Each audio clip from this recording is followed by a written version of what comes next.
Done.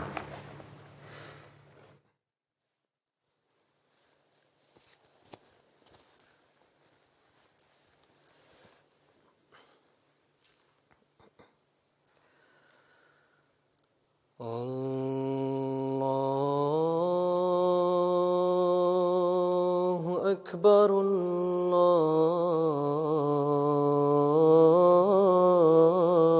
الله أكبر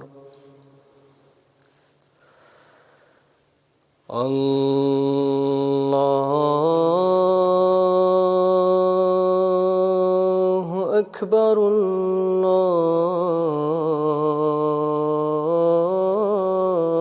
الله أكبر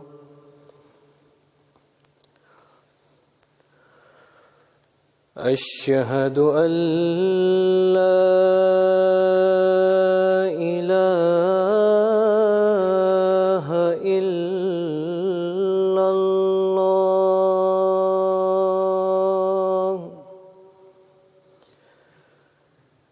أشهد أن لا إله إلا الله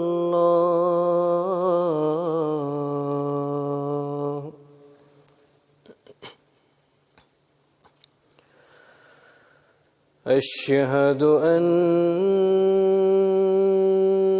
محمدًا رسول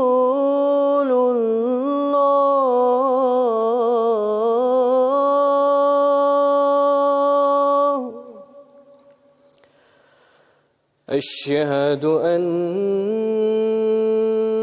محمدًا رسول الله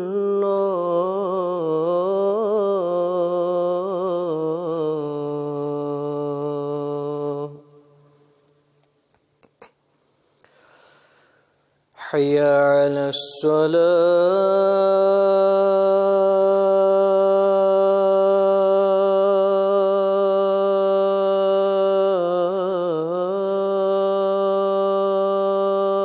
الصلاة حي على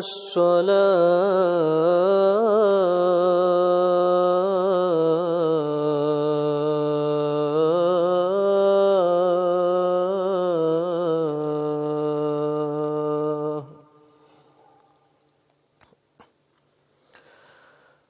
حي على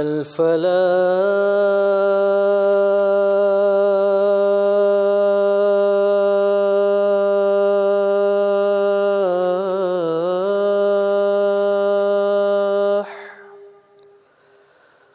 حي على الفلاح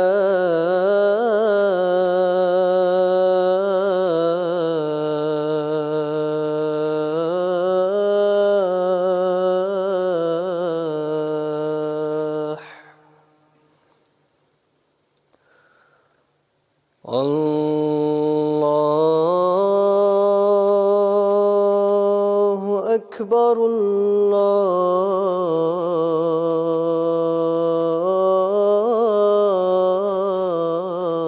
الله أكبر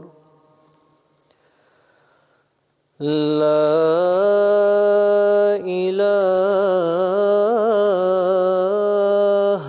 إلا الله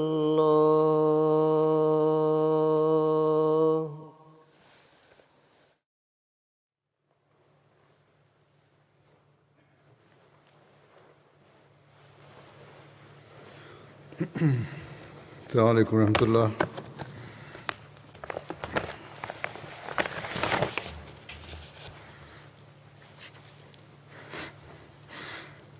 أشهد أن لا إله إلا الله وحده لا شريك له وأشهد أن محمدًا عبده ورسوله. أما بعد فأعوذ بالله من الشيطان الرجيم. بسم الله الرحمن الرحيم الحمد لله رب العالمين الرحمن الرحيم مالك يوم الدين إياك نعبد وإياك نستعين اهدنا الصراط المستقيم صراط الذين أنعمت عليهم غير المغضوب عليهم ولا الضالين.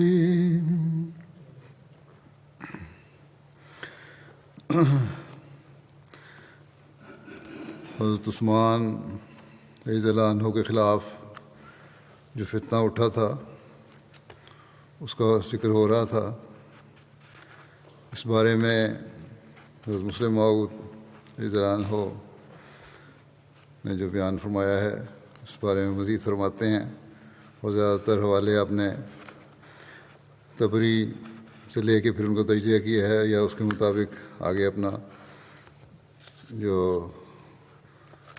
نقطہ نظر ہے اور جو تجزیہ وہ پیش کیا.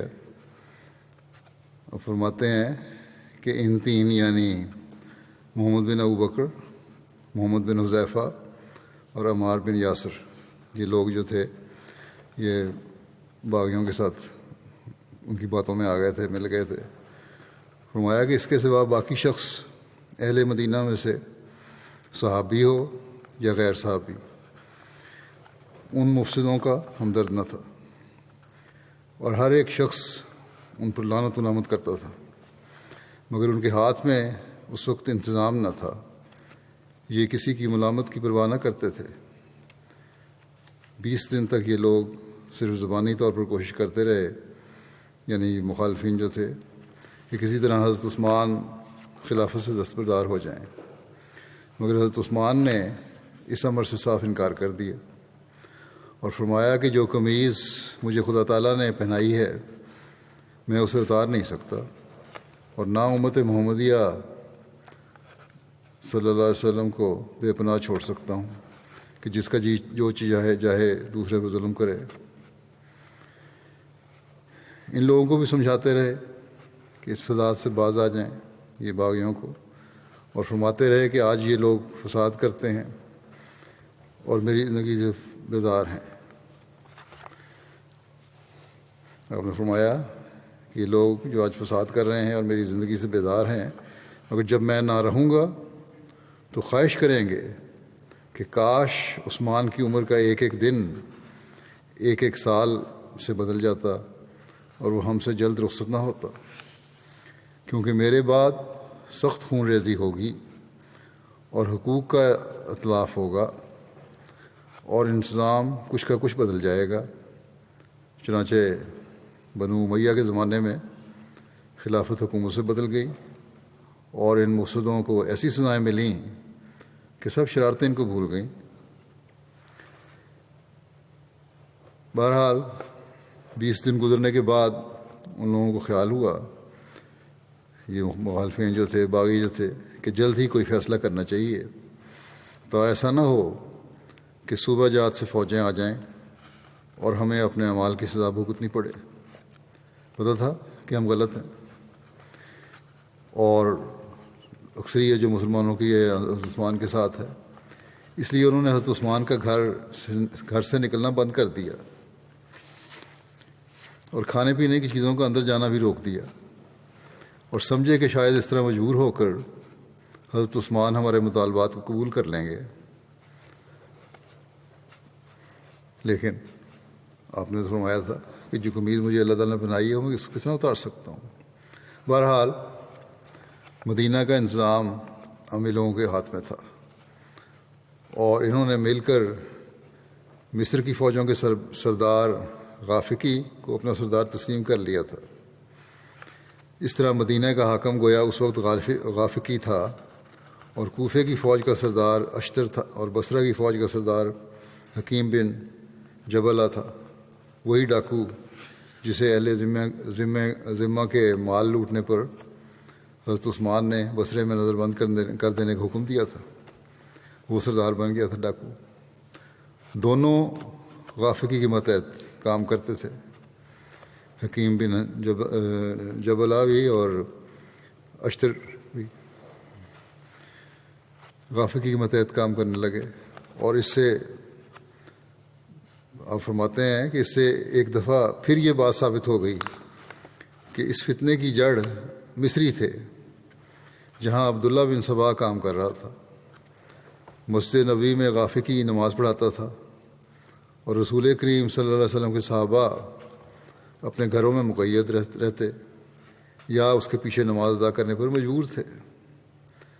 جب تک ان لوگوں نے حضرت عثمان کے گھر کا محاصرہ کرنے کا فیصلہ نہیں کیا تھا، تب تک تو لوگوں سے زیادہ تعرض نہیں کرتے تھے، مگر محاصرہ کرنے کے ساتھ ہی ان لوگوں نے دوسرے لوگوں پر بھی سختیاں شروع کر دیں، باغیوں نے۔ اب مدینہ دارالامن کے بجائے دارالحرب ہو گیا تھا۔ اہل مدینہ کی عزت اور ننگ و ناموس خطرے میں تھی، اور کوئی شخص اسلحے کے بغیر گھر سے نہیں نکلتا تھا، اور جو شخص ان کا مقابلہ کرتا اسے قتل کر دیتے تھے یہ لوگ۔ جب ان لوگوں نے حضرت عثمان کا محاصرہ کر لیا اور پانی تک اندر جانے سے روک دیا، تو حضرت عثمان نے اپنے ایک ہمسائے کے لڑکے کو حضرت علی اور حضرت طلحہ اور حضرت زبیر اور امہات المومنین کی طرف بھیجا کہ ان لوگوں نے ہمارا پانی بھی بند کر دیا، آپ لوگوں سے اگر کچھ ہو سکے تو کوشش کریں اور ہمیں پانی پہنچائیں۔ مردوں میں سب سے پہلے حضرت علی آئے، اور آپ نے ان لوگوں کو سمجھایا کہ تم لوگوں نے کیا رویہ اختیار کیا ہے، تمہارا عمل تو نامومنوں سے ملتا ہے نہ کافروں سے۔ حضرت عثمان کے گھر میں کھانے پینے کی چیزیں مت روکو، روم اور فارس کے لوگ بھی قید کرتے ہیں۔ حضرت علی نے ان کو فرمایا کہ روم اور فارس کے لوگ بھی قید کرتے ہیں تو کھانا کھلاتے ہیں اور پانی پلاتے ہیں، اور اسلامی طریقے کے موافق تو تمہارا یہ فعل کسی طرح بھی جائز نہیں، کیونکہ حضرت عثمان نے تمہارا کیا بگاڑا ہے کہ تم ان کو قید کر دینے اور قتل کر دینے کو جائز سمجھنے لگے ہو۔ حضرت علی کی اس نصیحت کا ان پر کوئی اثر نہیں ہوا، اور انہوں نے صاف صاف کہہ دیا کہ خواہ کچھ ہو جائے ہم اس شخص تک دانہ پانی نہ پہنچنے دیں گے۔ یہ وہ جواب تھا جو انہوں نے اس شخص کو دیا جسے وہ رسول کریم صلی اللہ علیہ وسلم کا وصی اور آپ کا حقیقی جانشین قرار دیتے تھے۔ حضرت علی کے بارے میں کہتے تھے نا کہ یہ حقیقی جانشین ہے، ان کو یہ جواب مل رہا ہے۔ اور کیا اس جواب کے بعد کسی اور شہادت کی بھی ثمر کے ثابت کرنے کے لیے ضرورت باقی رہ جاتی ہے کہ یہ حضرت علی کا وصی قرار دینے والا گروہ حق کی حمایت اور اہل بیت کی محبت کی خاطر اپنے گھروں سے نہیں نکلا تھا، بلکہ اپنے نفسانی اغراض کو پورا کرنے کے لیے یہ لوگ آئے تھے۔ امہات المومنین میں سے سب سے پہلے حضرت ام حبیبہ آپ کی مدد کے لیے آئیں، ایک خچر پر آپ سوار تھیں، آپ اپنے ساتھ ایک مشکیزہ پانی کا بھی لائیں، لیکن اصل غرض آپ کی یہ تھی کہ بنو امیہ کے یتامہ اور بیواؤں کی وصیتیں حضرت عثمان کے پاس تھیں، اور آپ نے جب دیکھا کہ حضرت عثمان کا پانی باغیوں نے بند کر دیا ہے تو آپ کو خوف ہوا کہ وہ وصایا بھی کہیں تلف نہ ہو جائیں، اور آپ نے چاہا کہ کسی طرح وہ وصایا محفوظ کر لی جائیں، ورنہ پانی آپ کسی اور ذریعے سے بھی پہنچا سکتی تھی۔ جب آپ حضرت عثمان کے دروازے تک پہنچیں تو باغیوں نے آپ کو روکنا چاہا۔ لوگوں نے بتایا کہ یہ ام المومنین ام حبیبہ ہیں، مگر اس پر بھی وہ لوگ باز نہ آئے اور آپ کی خچر کو مارنا شروع کیا۔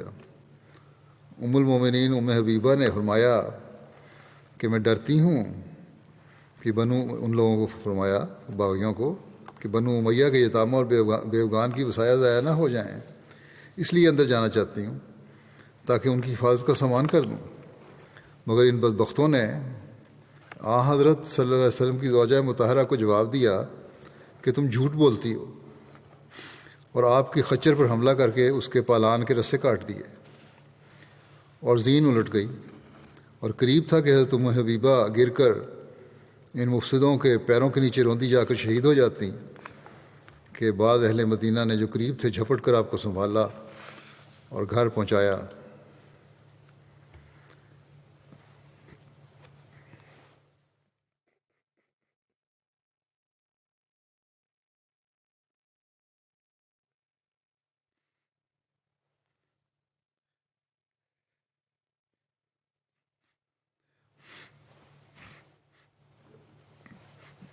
یہ وہ سلوک تھا جو ان لوگوں نے حضرت صلی اللہ علیہ وسلم کی زوجہ مطہرہ سے کیا۔ حضرت ام حبیبہ حضرت صلی اللہ علیہ وسلم سے ایسا اخلاص اور عشق رکھتی تھیں کہ جب 15-16 سال کی جدائی کے بعد آپ کا باپ جو جن میں اپنے والدین سے جو ان کی جدائی تھی، اس کے بعد جب آپ کا باپ جو عرب کا سردار تھا اور مکے میں ایک بادشاہ کی حیثیت رکھتا تھا، ایک خاص سیاسی مشن پر مدینہ آیا اور آپ کے ملنے کے لیے بھی گیا ام حبیبہ کو، تو آپ نے اس کے نیچے سے رسول کریم صلی اللہ علیہ وسلم کا بستر کھینچ لیا۔ جب وہ بیٹھنے لگا تو نیچے بستر بچھا ہوا تھا علیہ وسلم کا، جب باپ کا بیٹھنے لگا تو آپ نے بستر کھینچ لیا، اس لیے کہ خدا کے رسول کے پاک کپڑے سے ایک مشرک کے نجس جسم کو چھوتے ہوئے دیکھنا آپ کی طاقت برداشت سے باہر تھا۔ باپ کو بھی نہیں بیٹھنے دیا۔ تعجب ہے کہ حضرت ام حبیبہ نے تو محمد رسول اللہ صلی اللہ علیہ وسلم کی غیبت میں آپ کے کپڑے تک کی حرمت کا خیال رکھا، مگر ان مفسدوں نے محمد رسول اللہ صلی اللہ علیہ وسلم کی غیبت میں آپ کے حرم محترم کی حرمت کا بھی خیال نہ کیا۔ نادانوں نے کہا کہ رسول کریم صلی اللہ علیہ وسلم کی بیوی جھوٹی ہیں، حالانکہ جو کچھ انہوں نے فرمایا تھا وہ درست تھا۔ حضرت عثمان بنو امیہ کے یتامہ کے ولی تھے، اور ان لوگوں کی بڑھتی ہوئی عداوت کو دیکھ کر آپ کا خوف درست تھا، ام حبیبہ کا خوف درست تھا کہ یتاموں اور بیواؤں کے اموال ضائع نہ ہو جائیں۔ جھوٹے وہ تھے جنہوں نے محمد رسول اللہ صلی اللہ علیہ وسلم کی محبت کا دعویٰ کرتے ہوئے ان کے دین کی تباہی کا بیڑا اٹھایا تھا۔ نہ ام المومنین ام حبیبہ، وہ آپ جھوٹی نہیں تھیں۔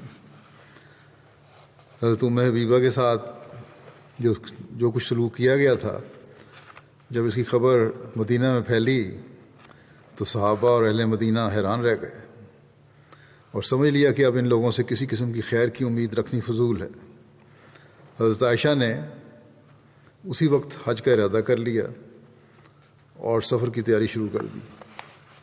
جب لوگوں کو معلوم ہوا کہ آپ مدینہ سے جانے والی ہیں تو بعض نے آپ سے درخواست کی کہ اگر آپ یہیں ٹھہریں تو شاید فتنے کے روکنے میں کوئی مدد ملے اور باغیوں پر کچھ اثر ہو، مگر انہوں نے انکار کر دیا اور فرمایا کہ کیا تم چاہتے ہو کہ مجھ سے بھی وہی سلوک ہو جو ام حبیبہ سے ہوا ہے؟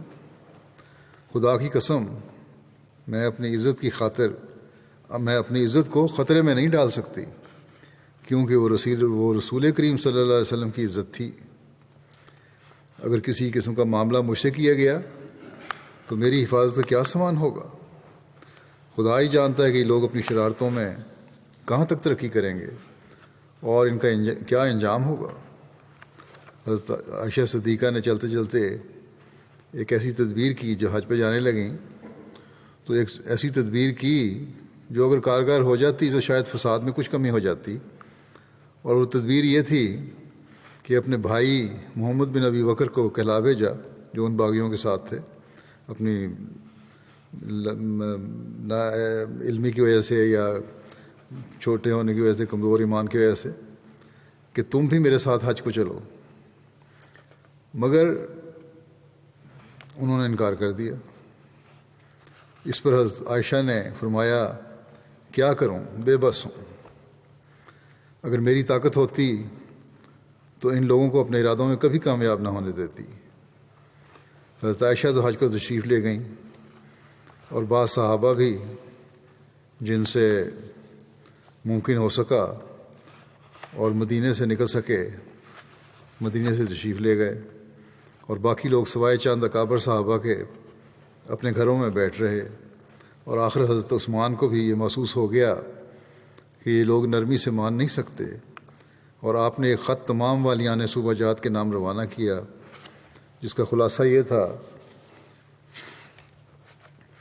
حضرت ابوبکر اور حضرت عمر کے بعد بلا کسی خواہش درخواست کے مجھے ان لوگوں میں شامل کیا گیا تھا جنہیں خلافت کے متعلق مشورہ کرنے کا کام سپرد کیا گیا تھا۔ یہ حضرت عثمان نے جو خط لکھا اس میں یہ فرمایا۔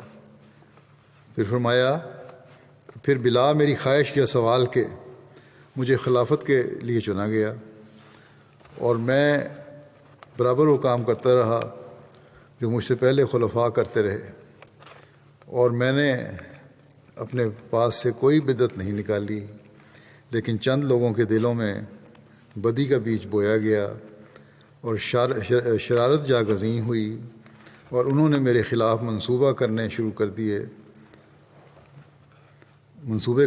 دیے اور لوگوں کے سامنے کچھ ظاہر کیا اور دل میں کچھ اور رکھا، اور مجھ پر وہ الزام لگانے شروع کیے جو مجھ سے پہلے خلفاء پر بھی لگتے تھے، لیکن میں معلوم ہوتے ہوئے خاموش رہا، اور یہ لوگ میرے رحم سے ناجائز فائدہ اٹھا کر شرارت میں اور بھی بڑھ گئے، اور آخر کفار کی طرح مدینے پر حملہ کر دیا۔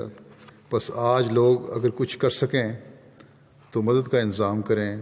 اسی طرح ایک خط جس کا خلاصہ مطلب یہ اس طرح ہے، جو حج پر آنے والوں کے نام لکھ کر کچھ دن کے بعد روانہ کیا، وہ یہ تھا، مکے میں جو روانہ کیا اپنے حاجیوں کے لیے، کہ میں آپ لوگوں کو خدا تعالیٰ کی طرف توجہ دلاتا ہوں اور اس کے انعامات یاد دلاتا ہوں۔ اس وقت کچھ لوگ فتنہ پردازی کر رہے ہیں اور اسلام میں تفرقہ ڈالنے کی کوشش میں مشغول ہیں، مگر ان لوگوں نے یہ بھی نہیں سوچا کہ خلیفہ خدا بناتا ہے، جیسا کہ وہ فرماتا ہے: وعد اللہ الذین آمنوا منکم وعملوا الصالحات لیستخلفنہم فی الارض، یعنی اللہ تعالیٰ تم میں سے ایمان لانے والوں اور مناسب حال عمل کرنے والوں سے وعدہ کیا ہے اللہ تعالیٰ نے کہ وہ ان کو زمین میں خلیفہ بنا دے گا، اور اتفاق کی قدر نہیں کرتے۔ نمایا کہ اتفاق کی قدر نہیں کرتے، حالانکہ خدا تعالیٰ نے حکم دیا ہے کہ واعتصموا بحبل اللہ جمیعا، واعتصموا بحبل اللہ جمیعا، کہ تم سب اللہ کی رسی کو مضبوطی سے پکڑ لو۔ پھر آپ نے فرمایا: اور مجھ پر الزام لگانے والوں کی باتوں کو قبول کیا اور قرآن کریم کے اس حکم کی پرواہ نہ کی کہ یا ایھا الذین آمنوا ان جاءکم فاسق بنبأ فتبینوا، اور یعنی اے مومنو، اگر تمہارے پاس کوئی اہم خبر لائے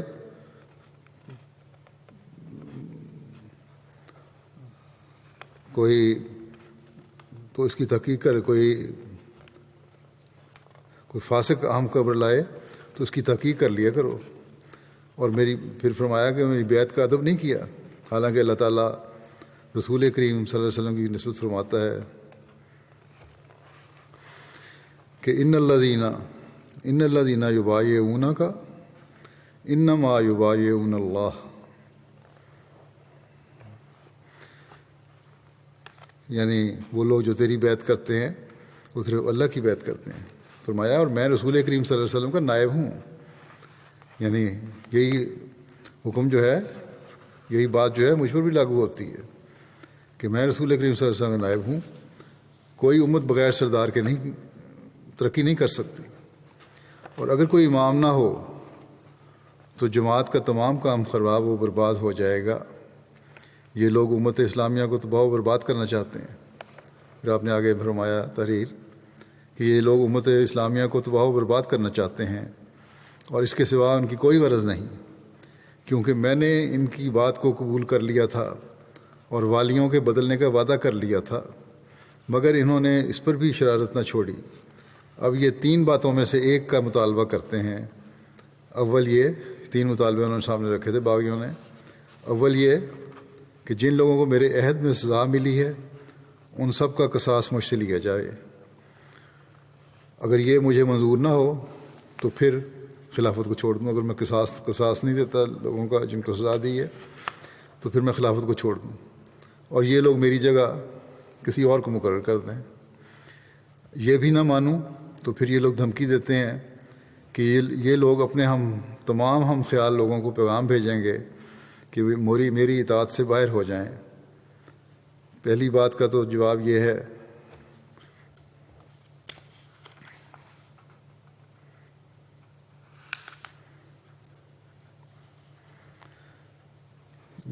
اگر یہ مانوں تو پھر یہ دھمکی دیتے ہیں کہ پیغام بھیجیں اطاعت سے باہر نکل جاؤ۔ پہلی بات کا تو یہ جواب ہے کہ مجھ سے پہلے خلفاء بھی کبھی فیصلوں میں غلطی کرتے تھے مگر ان کو کبھی سزا نہ دی گئی۔ جو غلط فیصلے بھی ہوئے ان کے قصاص نہیں دیے پہلے خلفاء نے، نہ انہوں نے کوئی کسی قسم کی سزا ملی ان کو، اور اسی طرح میں نے کیا۔ اور اس قدر سزائیں مجھ پر جاری کرنے کا مطلب سوائے مجھے مارنے کے اور کیا ہو سکتا ہے؟ یہ باتیں تم جو کر رہے ہو کہ قصاص دو یا سزا لو، تو یہ اس کا مطلب صرف یہ ہے کہ تم مجھے مارنا چاہتے ہو۔ پھر فرمایا خلافت سے معزول ہونے کا جواب میری طرف سے یہ ہے کہ اگر یہ لوگ موچنوں سے میری بوٹیاں کر دیں نوچ نوچ کے تو یہ مجھے منظور ہے، مگر خلافت سے میں جدا نہیں ہو سکتا۔ اللہ تعالیٰ نے قمیص بنائی ہے، کبھی نہیں ہو سکتا چھوڑ دوں۔ باقی رہی تیسری بات کہ پھر یہ لوگ اپنے آدمی چاروں طرف بھیجیں گے کہ کوئی میری بات نہ مانے، سو میں خدا کی طرف سے ذمہ دار نہیں ہوں۔ اگر یہ لوگ ایک امر خلاف شریعت کرنا چاہتے ہیں تو کریں۔ پہلے بھی جب انہوں نے میری بیعت کی تھی تو ان پر میں نے جبر نہیں کیا تھا، مجبور نہیں ان کو کیا تھا کہ ضرور میری بیعت کرو۔ جو شخص عہد توڑنا چاہتا ہے میں اس کے اس فعل پر راضی نہیں، نہ خدا راضی ہے، خدا تعالیٰ راضی ہے۔ اب عہد کو توڑنا چاہتے تو توڑو، میں نہیں، نہ پہلے جبر کیا تھا نہ اب جبر کروں گا۔ ہاں میں راضی بہرحال نہیں، تم نے غلط، یہ ہے بہرحال غلط کام، اور اللہ تعالیٰ بھی اس پر راضی نہیں ہے۔ ہاں وہ اپنی طرف سے جو چاہے کرے۔ چونکہ حج کے دن قریب آ رہے تھے اور چاروں طرف سے لوگ مکہ مکرمہ میں جمع ہو رہے تھے، حضرت عثمان نے اس خیال سے کہ کہیں وہاں بھی کوئی فساد نہ کھڑا کریں یہ باغی، اور اس خیال سے بھی کہ حج کے لیے جمع ہونے والے مسلمانوں میں اہل مدینہ کی مدد کی تحریک کریں، حضرت عبداللہ بن عباس کو حج کا امیر بنا کر اپنے روانہ فرمایا۔ حضرت عبداللہ بن عباس نے بھی عرض کی کہ ان لوگوں سے جہاد کرنا مجھے زیادہ پسند ہے۔ آپ مجھے حج کے لیے بھیج رہے ہیں امیر بنا کے، لیکن میرا خواہش یہ ہے کہ میں ان لوگوں سے جہاد کروں۔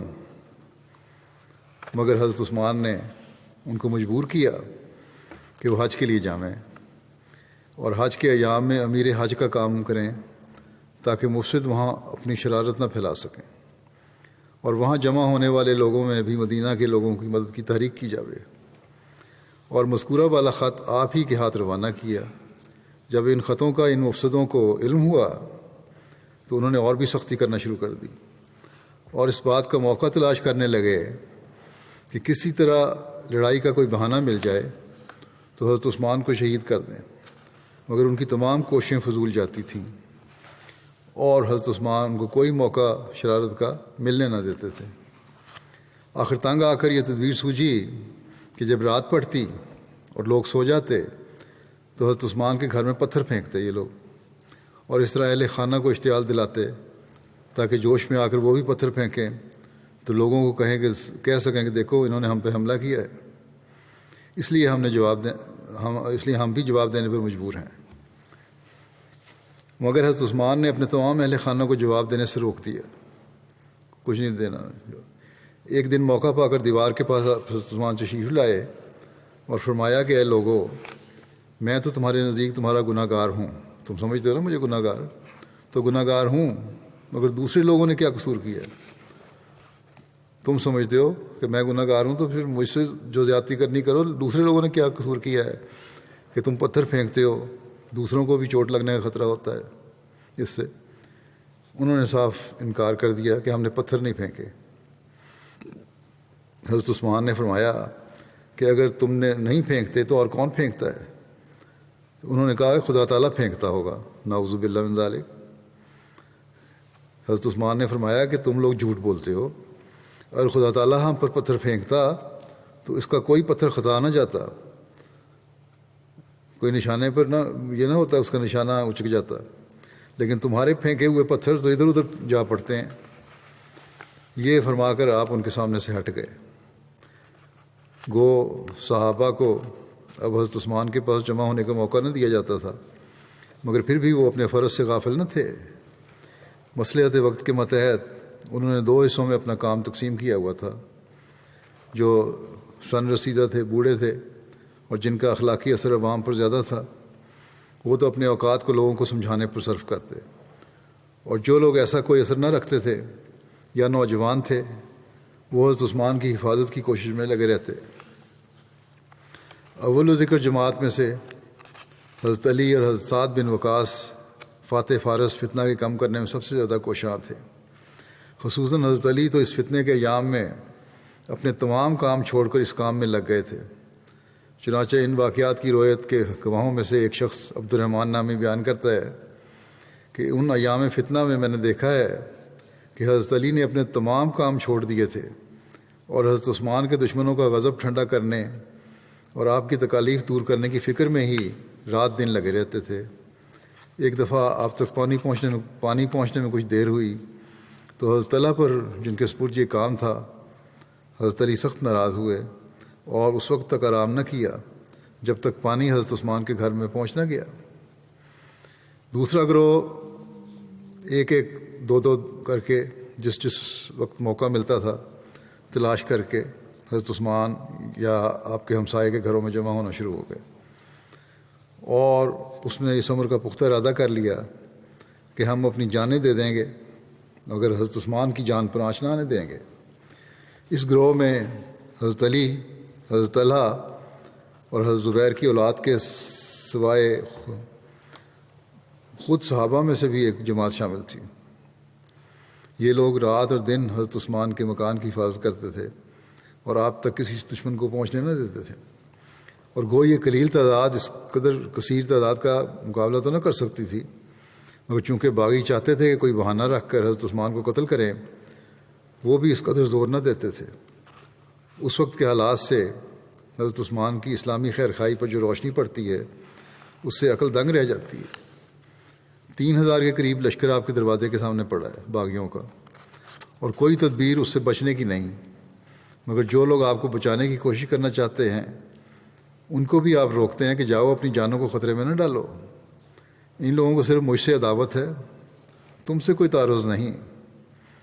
آپ کی آنکھ اس وقت کو دیکھ رہی تھی جبکہ اسلام ان مفسدوں کے ہاتھوں سے ایک بہت بڑے خطرے میں ہوگا، اور صرف ظاہری اتحاد ہی نہیں بلکہ روحانی انتظام بھی پراگندہ ہونے کے قریب ہو جائے گا۔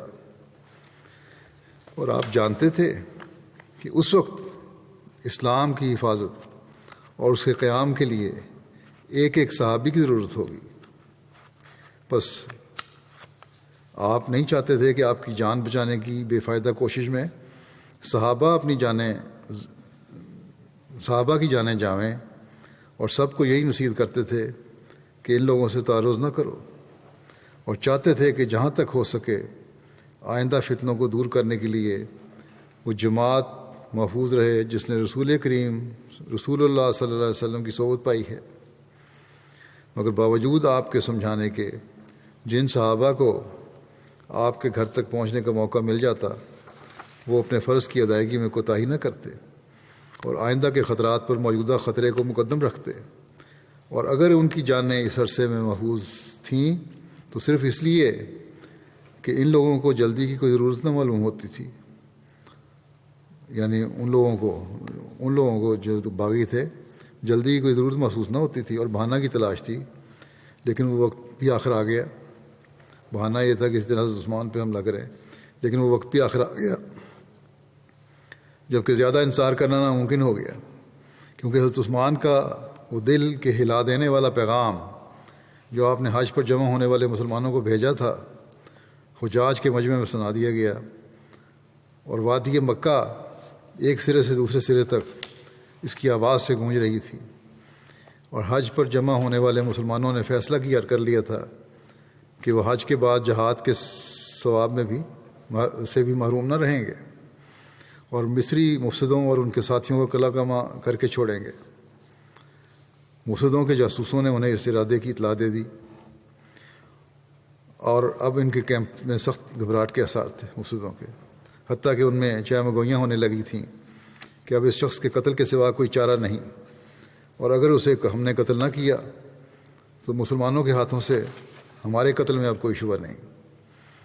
اس گھبراہٹ کو اس خبر نے اور بھی دوبالا کر دیا کہ شام اور کوفہ اور بصرے میں بھی حضرت عثمان کے خطوط پہنچ گئے ہیں، اور وہاں کے لوگ جو پہلے سے ہی حضرت عثمان کے احکام کے منتظر تھے، ان خطوط کے پہنچنے پر اور بھی جوش سے بھر گئے ہیں، اور صحابہ نے اپنی ذمہ داری کو محسوس کر کے مسجدوں اور مجلسوں میں تمام مسلمانوں کو ان کے فرائض کی طرف توجہ دلا کر ان مفسدوں کے خلاف جہاد کا فتویٰ دے دیا ہے، اور وہ کہتے ہیں کہ جس نے آج جہاد نہ کیا اس نے گویا کچھ بھی نہ کیا۔ کوفہ میں عقبہ بن عمرو، عبداللہ بن ابی اوفا اور حنظلہ بن ربیع التمیمی اور دیگر صحابہ کرام نے لوگوں کو اہل مدینہ کی مدد کے لیے ابھارا ہے، تو بصرے میں عمران بن حسین، انس بن مالک، ہشام بن عامر اور دیگر صحابہ نے، شام میں اگر عبادہ بن ثابت، ابو امامہ اور دیگر صحابہ نے حضرت عثمان کی آواز پر لبیک کہنے پر لوگوں کو اکسایا ہے، تو مصر میں خارجہ اور دیگر لوگوں نے اور سب ملکوں سے فوجیں اکٹھی ہو کر مدینہ کی طرف بڑھتی چلی آتی ہیں۔ غرض ان خبروں سے باغیوں کی گھبراہٹ اور بھی بڑھ گئی۔ آخر حضرت عثمان کے قتل کے گھر پر حملہ کر کے بزور اندر داخل ہونا چاہا۔ صحابہ نے مقابلہ کیا اور آپس میں سخت جنگ ہوئی۔ گو صحابہ کم تھے، مگر ان کی ایمانی غیرت ان کی کمی کی تعداد کو پورا کر رہی تھی۔ جس جگہ لڑائی ہوئی، یعنی حضرت عثمان کے گھر کے سامنے، وہاں جگہ بھی تنگ تھی، اس لیے بھی مفسد اپنے کثرت سے زیادہ فائدہ نہ اٹھا سکے۔ حضرت عثمان کو جب اس لڑائی کا علم ہوا تو آپ نے صحابہ کو لڑنے سے منع کیا، مگر وہ اس وقت حضرت عثمان کو اکیلا چھوڑ دینا ایمانداری کے خلاف اور اطاعت کے حکم کے متضاد خیال کرتے تھے، اور باوجود حضرت عثمان کو اللہ کی قسم دینے کے انہوں نے لوٹنے سے انکار کر دیا۔ آخر حضرت عثمان نے ڈھال ہاتھ میں پکڑی اور باہر تشریف لائے، اور صحابہ کو اپنے مکان کے اندر لے گئے اور دروازے بند کرا دیے، اور آپ نے سب صحابہ اور ان کے مددگاروں کو وصیت کی کہ خدا تعالیٰ نے آپ لوگوں کو دنیا اس لیے نہیں دی کہ تم اس کی طرف جھک جاؤ، بلکہ اس لیے دی ہے کہ تم اس کے ذریعے سے آخرت کے سامان جمع کرو۔ یہ دنیا تو فنا ہو جائے گی اور آخرت ہی باقی رہے گی، بس چاہیے کہ فانی چیز تم کو غافل نہ کرے، باقی رہنے والی چیز کو فانی ہو جانے والی چیز پر مقدم کرو، اور خدا تعالیٰ کی ملاقات کو یاد رکھو اور جماعت کو پراگندہ نہ ہونے دو، اور اس نعمت الہی کو مت بھولو کہ تم ہلاکت کے گڑھے میں گرنے والے تھے، اور خدا تعالیٰ نے اپنے فضل سے تم کو نجات دے کر بھائی بھائی بنا دیا۔ اس کے بعد آپ نے سب کو رخصت کیا اور کہا کہ خدا تعالیٰ تمہارا حافظ و ناصر ہو، تم سب اپنے گھر سے باہر جاؤ، اب گھر سے باہر جاؤ اور ان صحابہ کو بلواؤ جن کو مجھ تک آنے نہیں دیا تھا، خصوصاً حضرت علی، حضرت طلحہ، حضرت زبیر کو۔ یہ لوگ باہر آ گئے اور دوسرے صحابہ کو بھی بلوایا گیا۔ اس وقت کچھ ایسی کیفیت پیدا ہو رہی تھی اور ایسی افسردگی چھا رہی تھی کہ باغی بھی اس سے متاثر ہوئے بغیر نہ رہے۔ وقتی طور پر ایسے حالات پیدا ہو گئے جب آپ نے کہا کہ باہر جاؤ، یہ لوگ نکلے تو باغیوں نے حملہ نہیں کیا، لیکن بہرحال یہ باہر گئے اور صحابہ کو اکٹھا کیا، بڑے صحابہ کو بھی۔ اور کیوں نہ ہوتا، سب دیکھ رہے تھے کہ محمد رسول اللہ صلی اللہ علیہ وسلم کی جلائی ہوئی ایک شمع اب اس دنیا کی عمر کو پوری کر کے اس دنیا کے لوگوں کی نظر سے اوجھل ہونے والی ہے۔ غرض باغیوں نے زیادہ تعرض نہ کیا اور سب صحابہ جمع ہوئے۔ انہوں نے بھی کچھ نہیں کہا، صحابہ کو جمع ہونے دیا۔ جب لوگ جمع ہو گئے تو آپ گھر کی دیوار پر چڑھے اور فرمایا میرے قریب ہو جاؤ۔ جب سب قریب ہو گئے تو فرمایا کہ اے لوگو بیٹھ جاؤ۔ اس پر صحابہ بھی اور مجلس کی ہیبت سے متاثر ہو کر باغی بھی بیٹھ گئے۔ جب سب بیٹھ گئے تو آپ نے فرمایا کہ اہل مدینہ، میں تم کو خدا تعالیٰ کے سپرد کرتا ہوں اور اس سے دعا کرتا ہوں کہ وہ میرے بعد تمہارے لیے خلافت کا کوئی بہتر انتظام فرما دے۔ آج کے بعد اس وقت تک کہ خدا تعالیٰ میرے متعلق کوئی فیصلہ فرما دے، میں باہر نہیں نکلوں گا، اور میں کسی کو کوئی ایسا اختیار نہیں دے جاؤں گا کہ جس کے ذریعے سے دین یا دنیا میں وہ تم پر حکومت کرے، اور اس امر کو خدا تعالیٰ پر چھوڑ دوں گا کہ وہ جسے چاہے اپنے کام کے لیے پسند کرے۔ اس کے بعد صحابہ اور دیگر اہل مدینہ کو قسم دی کہ وہ آپ کی حفاظت کر کے اپنی جانوں کو خطرہ عظیم میں نہ ڈالیں اور اپنے گھروں کو چلے جائیں۔ آپ کے اس حکم نے صحابہ میں ایک بہت بڑا اختلاف پیدا کر دیا، ایسا اختلاف کہ جس کی نظیر پہلے نہیں ملتی۔ صحابہ ماننے کے سوا اور کچھ جانتے ہی نہ تھے، مگر آج اس حکم کے ماننے میں ان میں سے بعض کو اطاعت نہیں غداری کی بو نظر آتی تھی کہ ہم نے مانا تو یہ اطاعت نہیں ہے، یہ غداری ہے۔ بعض صحابہ نے اطاعت کے پہلو کو مقدم سمجھ کر بادل نخواستہ آئندہ کے لیے دشمنوں کا مقابلہ کرنے کا ارادہ چھوڑ دیا، اور غالباً انہوں نے سمجھا کہ ہمارا کام صرف اطاعت ہے، یہ ہمارا کام نہیں ہے کہ ہم دیکھیں کہ اس حکم پر عمل کرنے کے کیا نتائج ہوں گے۔ مگر بعض صحابہ نے اس حکم کو ماننے سے انکار کر دیا، کیونکہ انہوں نے دیکھا کہ بے شک خلیفہ کی اطاعت فرض ہے، مگر جب خلیفہ یہ حکم دے کہ تم مجھے چھوڑ کر چلے جاؤ تو اس کے یہ معنی ہے کہ خلافت سے وابستگی چھوڑ دو۔ بس یہ اطاعت در حقیقت بغاوت پیدا کرتی ہے، اور وہ یہ بھی دیکھتے تھے کہ حضرت عثمان کا ان کو گھروں کو واپس کرنا ان کی جانوں کی حفاظت کے لیے تھا، یعنی صحابہ کی جانوں کی حفاظت کے لیے تھا، تو پھر کیا وہ ایسے محبت کرنے والے وجود کو خطرے میں چھوڑ کر اپنے گھروں میں جا سکتے تھے کہ حضرت عثمان تو ان کی محبت کی خاطر ان کی جانوں کو ضائع ہونے سے بچا رہے ہیں، اور وہ حضرت عثمان کو چھوڑ دیں؟ یہ ممکن نہیں تھا۔ اس مؤخر ذکر گروہ میں سب اکابر صحابہ شامل تھے، چنانچہ باوجود اس حکم کے حضرت علی، حضرت طلحہ، حضرت زبیر کے لڑکوں نے اپنے اپنے والد کے حکم کے ماتحت حضرت عثمان کی ڈیوڑی پر ہی ڈیرا جمائے رکھا اور اپنی تلواروں کو میانوں میں نہ داخل کیا۔ باغیوں کی گھبراہٹ اور جوش کی کوئی حد باقی نہ رہی، جبکہ حج سے فارغ ہو کر آنے والے لوگوں میں سے اکے دکے مدینہ میں داخل ہونے لگے، اور ان کو معلوم ہو گیا کہ اب ہماری قسمت کے فیصلے کا وقت بہت نزدیک ہے۔ چنانچہ مغیرہ بن الاخنس سب سے پہلے شخص تھے جو حج کے بعد ثواب جہاد کے لیے مدینہ میں داخل ہوئے، اور ان کے ساتھ ہی یہ خبر باغیوں کو ملی کہ اہل بصرہ کا لشکر جو مسلمانوں کی امداد کے لیے آ رہا ہے، سرار مقام پر جو مدینہ سے صرف ایک دن کے راستے پر ہے، آ پہنچا ہے۔ ان خبروں سے متاثر ہو کر انہوں نے فیصلہ کیا کہ جس طرح ہو اپنا مدعا کو جلد پورا کیا جائے، اور چونکہ وہ صحابہ اور ان کے ساتھی جنہوں نے باوجود حضرت عثمان کے منع کرنے کے حضرت عثمان کی حفاظت نہ چھوڑی تھی، اور صاف کہہ دیا تھا کہ اگر ہم آپ کو باوجود ہاتھوں میں طاقت مقابلہ ہونے کے چھوڑ دیں تو خدا تعالیٰ کو کیا منہ دکھائیں گے، بوجہ اپنی قلت تعداد اب مکان کے اندر کی طرف سے حفاظت کرتے تھے، اور دروازہ تک پہنچنا باغیوں کے لیے مشکل نہ تھا۔ انہوں نے دروازے کے سامنے لکڑیوں کے انبار جمع کر کے آگ لگا دی تاکہ دروازہ جل جائے اور اندر پہنچنے کا راستہ مل جائے۔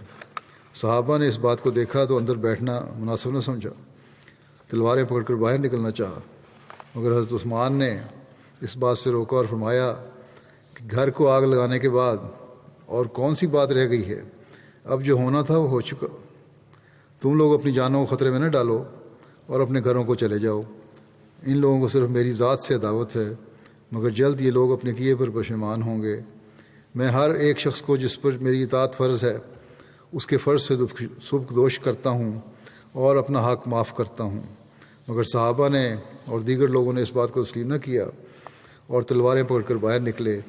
ان کے باہر نکلتے وقت حضرت ابو ہریرہ بھی آ گئے، اور باوجود اس کے کہ وہ فوجی آدمی نہ تھے وہ بھی ان کے ساتھ مل گئے، اور فرمایا کہ آج کے دن کی لڑائی سے بہتر اور کون سی لڑائی ہو سکتی ہے، اور پھر باغیوں کی طرف دیکھ کر فرمایا یا قوم مالی ادعوکم الی النجات وتدعوننی الی النار، یا قوم مالی ادعوکم الی النجات وتدعوننی الی النار۔ یعنی یہ میری قوم، کیا بات ہے کہ میں تم کو نجات کی طرف بلاتا ہوں اور تم لوگ مجھے کو آگ کی طرف بلاتے ہو۔ یہ لڑائی ایک خاص لڑائی تھی، اور مٹھی بھر صحابہ جو اس وقت جمع ہو سکے انہوں نے اس لشکر عظیم کا مقابلہ جان توڑ کر کیا۔ حضرت امام حسن جو نہایت صلح جو بلکہ صلح کے شہزادے تھے، انہوں نے بھی اس دن رجز پڑھ پڑھ کر دشمن پر حملہ کیا۔ ان کا اور محمد بن طلحہ کا اس دن کا رجز خاص طور پر قابل ذکر ہے، کیونکہ ان سے ان کے دلی خیالات کا خوب اندازہ ہو جاتا ہے۔ حضرت امام حسن یہ شعر پڑھ کر باغیوں پر حملہ کرتے تھے کہ لا دینہم دینی ولا انا منہم حتیٰ اسیرا الی تمار شمام، یعنی ان لوگوں کا دین میرا دین نہیں اور نہ ان لوگوں سے میرا کوئی تعلق ہے، اور میں ان سے اس وقت تک لڑوں گا کہ شمام پہاڑ کی چوٹی تک پہنچ جاؤں۔ شمام عرب کا ایک پہاڑ ہے جس کو بلندی پر پہنچنے اور مقصد کے اصول سے مشابہت دیتے ہیں۔ بہر حضرت امام حسن کا یہ مطلب ہے کہ جب تک میں اپنے مدعا کو نہ پہنچ جاؤں اس وقت تک میں برابر ان سے لڑتا رہوں گا اور ان سے صلح نہ کروں گا، کیونکہ ہم میں سے کوئی معمولی اختلاف نہیں کہ بغیر ان پر فتح پانے کے ہم ان سے تعلق قائم کر لیں۔ یہ تو وہ خیالات ہیں جو اس شہزادہ صلح کے دل میں موجزن تھے۔ اب ہم طلحہ کے لڑکے محمد کا رجز لیتے ہیں۔ وہ کہتے ہیں انبن من حاما علیہ بأحد وردا احزابن علی رغم معدن، یعنی میں اس کا بیٹا ہوں جس نے رسول کریم صلی اللہ علیہ وسلم کی حفاظت احد کے دن کی تھی، اور جس نے باوجود اس کے کہ عربوں نے سارا زور لگایا تھا ان کو شکست دے دی تھی۔ یعنی آج بھی احد کی طرح کا ایک واقعہ ہے، اور جس طرح میرے والد نے اپنے ہاتھ کو تیروں سے چھلنی کروا دیا تھا مگر رسول کریم صلی اللہ علیہ وسلم کو آنچ نہ آنے دی تھی، میں بھی ایسا ہی کروں گا۔ حضرت عبداللہ بن زبیر بھی اس لڑائی میں شریک ہوئے اور بری طرح زخمی ہوئے۔ مروان بھی سخت زخمی ہوا اور موت تک پہنچ کر لوٹا۔ مغیرہ بن الاخنس مارے گئے۔ جس شخص نے ان کو مارا تھا اس نے دیکھ کر کہ آپ زخمی ہی نہیں ہوئے بلکہ مارے گئے ہیں، زور سے کہا انا للہ و انا الیہ راجعون۔ سردار لشکر نے اسے ڈانٹا کہ اس خوشی کے موقع پر افسوس کا اظہار کرتے ہو؟ اس نے کہا کہ آج رات میں نے رویا میں دیکھا تھا کہ ایک شخص کہتا ہے کہ مغیرہ کے قاتل کو دوزخ کی خبر دو، بس یہ معلوم کر کے کہ میں ہی اس کا قاتل ہوں مجھے اس کا صدمہ ہونا لازمی تھا۔ مذکورہ والا لوگوں کے سوا اور لوگ بھی زخمی ہوئے اور مارے گئے، اور حضرت عثمان کی حفاظت کرنے والی جماعت اور بھی کم ہو گئی۔ لیکن اگر باغیوں نے باوجود آسمانی انظار کے اپنی ضد نہ چھوڑی اور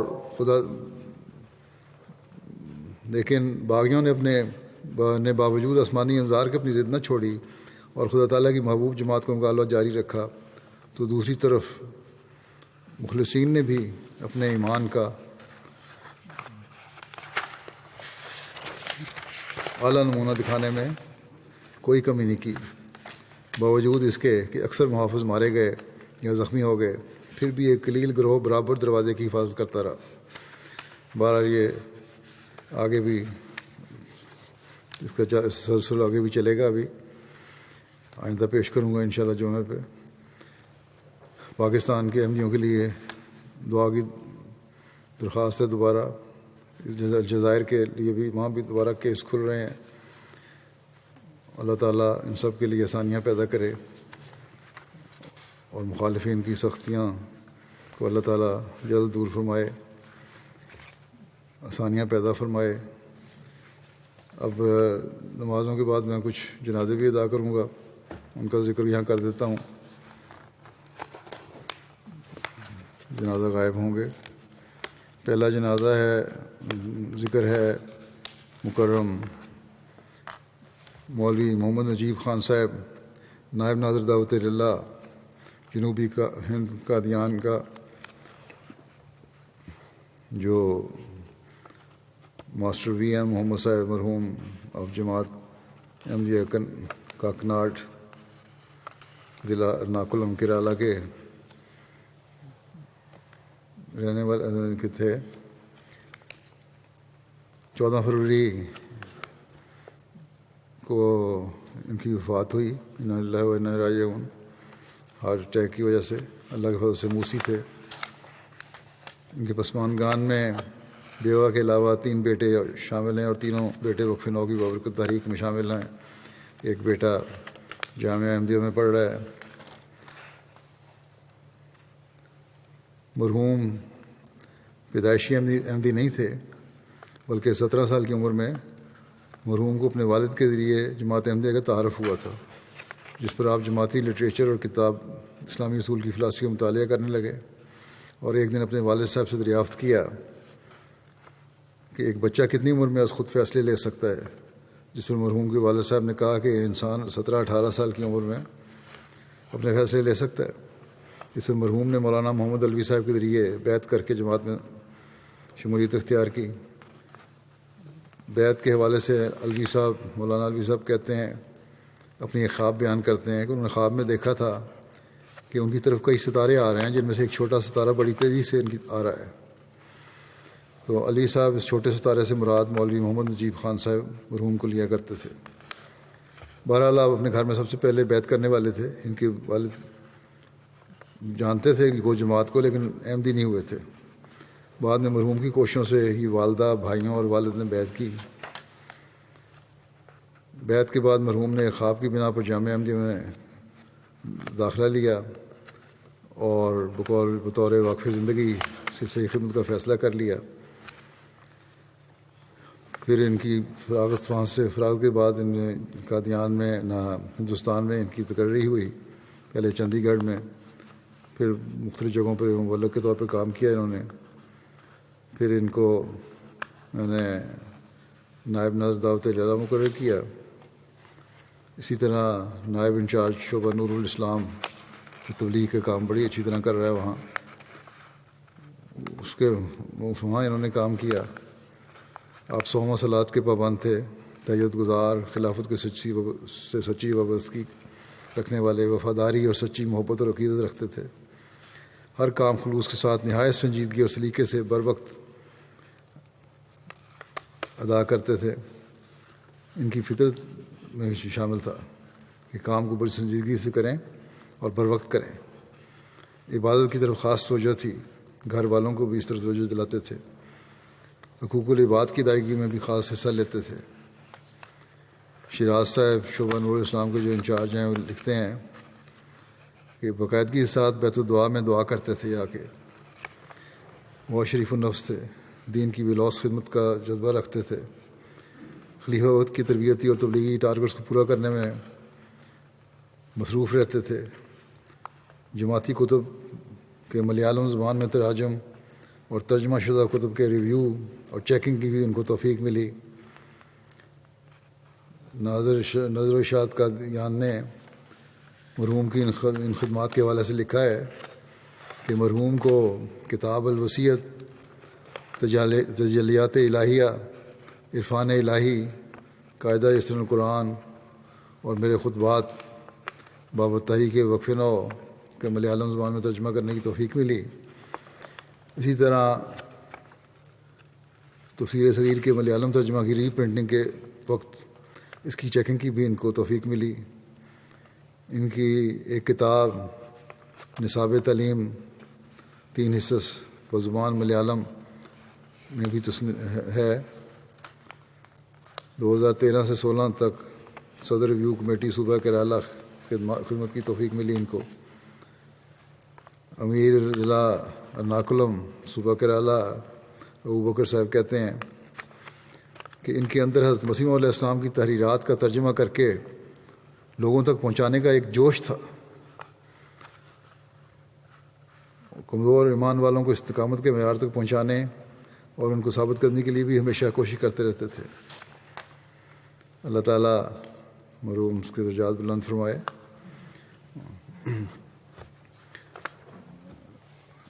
دوسرا جنازہ ہے،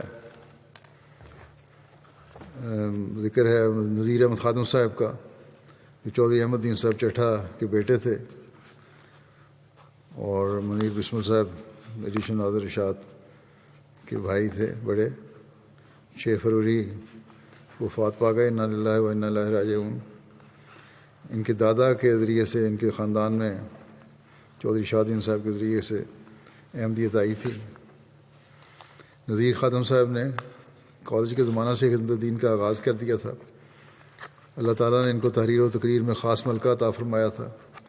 جوانی سے لے کر زندگی کے آخری وقت تک تقریر و تحریر اور وعظ و نصیحت کے ذریعے خدمت دین اور تبلیغ دین میں لگے رہے۔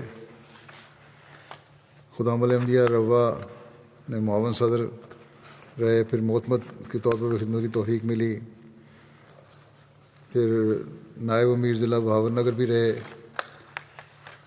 نائب قائد عمومی مجلس انصار اللہ کی خدمت کی توفیق ملی، قاضی دارالقضاء روا کے قاضی بھی رہے۔ اللہ تعالیٰ ان سے مغفرت کا سلوک فرمائے اور ان کے لوائقین کو ان کی نیکیوں کو جاری رکھنے کی، ان کے بچوں کو ان کی نیکیوں کو جاری رکھنے کی توفیق عطا فرمائے۔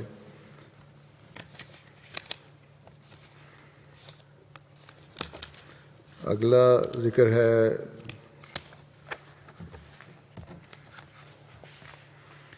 مکرم الحاج ڈاکٹر نانا مصطفیٰ وٹی بوٹنگ صاحب، جو الحاجی چوچو کے نام سے معروف تھے گھانا میں۔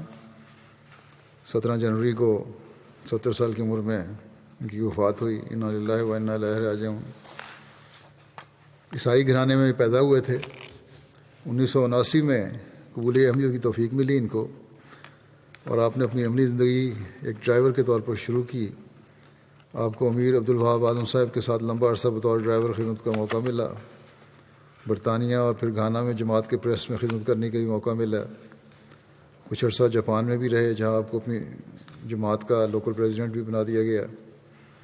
میں بھی جب وہاں تھا اس وقت چیزوں کو میں نے دیکھا ہے، بڑے ہنسمکھ اور ہر وقت دینی کام میں مصروف رہنے والے شخص تھے۔ باوجود اس کے کوئی پوزیشن نہیں تھی، لیکن کوشش ہوتی تھی کہ ہر وقت ہر کام کے لیے حاضر رہیں۔ انہوں نے پھر بعد میں اپنا بزنس شروع کر دیا اور پھر ترقی کرتے کرتے گھانا کے معروف بزنس مینوں میں ان کا شمار ہونے لگا۔ ان کی ایک فیکٹری بھی تھی اور چوچو انڈسٹری کے نام سے اس کے پھر اللہ تعالیٰ اس بزنس کی کامیابی کو خدا تعالیٰ کے فضل کے ساتھ خلیفہ وقت کی دعاؤں اور قربانی کے جذبے کی طرف منسوخ کیا کرتے تھے۔ مالی قربانیاں بہت کیں۔ بطور نیشنل سیکرٹری جداد گھانا 11 سال تک ان کو خدمت کے موقع ملا۔ ریجنل پریزیڈنٹ کے طور پر خدمت کی توفیق ملی۔ مرحوم اللہ تعالیٰ کے فضل سے موسی تھے۔ آپ کے پسماندگان میں 3 بیویاں اور 3 بیٹیاں شامل ہیں۔ آپ کا ایک بیٹا بھی تھا جو چند سال قبل وفات پا گیا تھا۔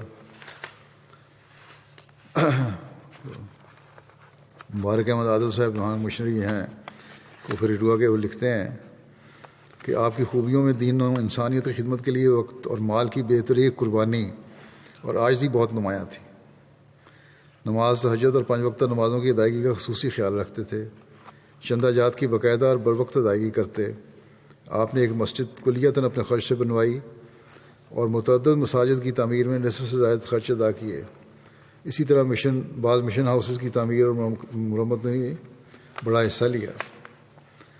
جماعتی زمینوں پر جب کوئی قبضہ یا دیگر مسئلہ وغیرہ پیدا ہوتا، قانونی چارہ جوئی کرنے کے لیے خود وکیل کر کے اس کی پیروی کرتے، تمام اخراجات اپنی جیب سے ادا کرتے، جماعت سے نہیں لیتے تھے۔ احمدیت کے پیغام کی تبلیغ کے لیے آپ کے دل میں ایک خاص جذبہ اور شوق تھا۔ والدین کو بھی آپ نے تبلیغ کر کے احمدیت میں داخل کیا۔ 10 سال سے زائد عرصے تک ایک ریڈیو اسٹیشن جو گھانا کی نصف آبادی تک سنا جاتا ہے اپنے خرچ پر، اس میں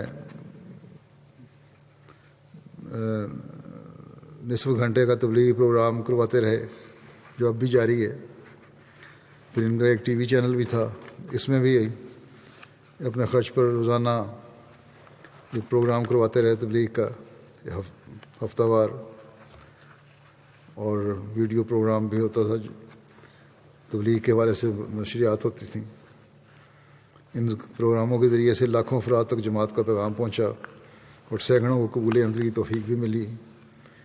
ایک گاڑی محض تبلیغی کاموں کے لیے وقف کر رکھی تھی۔ تبلیغی تربیتی ذمہ داریوں کی ادائیگی میں سہولت اور تیزی پیدا کرنے کی غرض سے آپ نے بعض معلمین اور مربیان کو موٹر سائیکلیں اور بعض کو کاریں بھی لے کر دی تھیں۔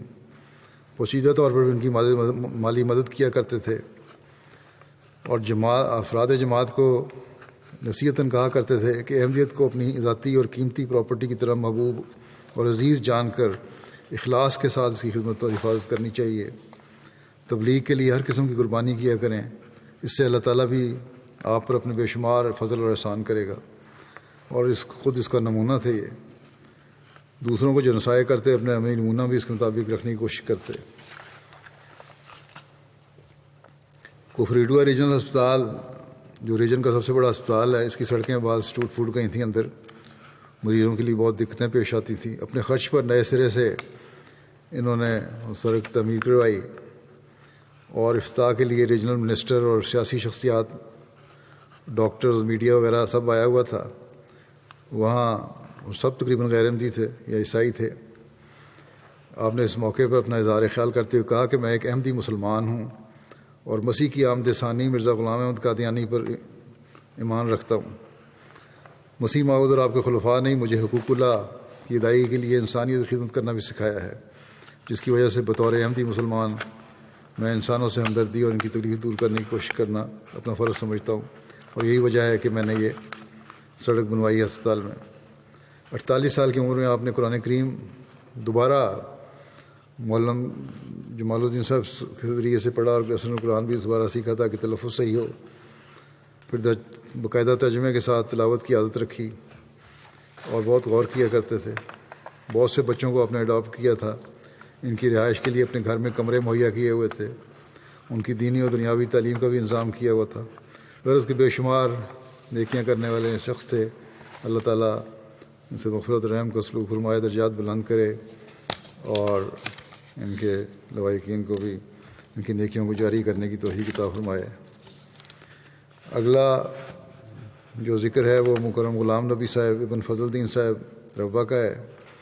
یہ ضیاء الرحمان صاحب طیب مربی سلسلہ گابون کے والد تھے، جو 2 فروری کو وفات پا گئے۔ انا للہ و انا الیہ راجعون۔ پیدائشی احمدی تھے، بینک کی ملازمت کیا کرتے تھے، وہاں سے ریٹائر ہوئے تو پھر ڈسکا میں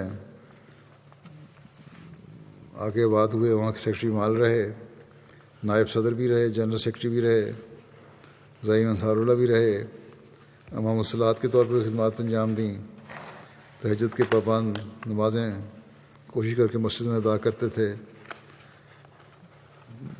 باقاعدہ بآواز بلند قرآن کریم کی تلاوت کرنے والے انتہائی شفیق، ہمدرد، نرم دل اور صابر و شاکر انسان تھے۔ ضیاء الرحمان صاحب طیب مربی سلسلہ جو ہیں گابون کے، جیسے کہ میں نے کہا ان کے والد تھے، اور حالات کی وجہ سے اپنے والد کے جنازے اور تدفین میں شامل نہیں ہو سکے مربی صاحب۔ اللہ تعالیٰ ان کو بھی صبر اور حوصلہ عطا فرمائے اور مرحوم کے درجات بلند فرمائے۔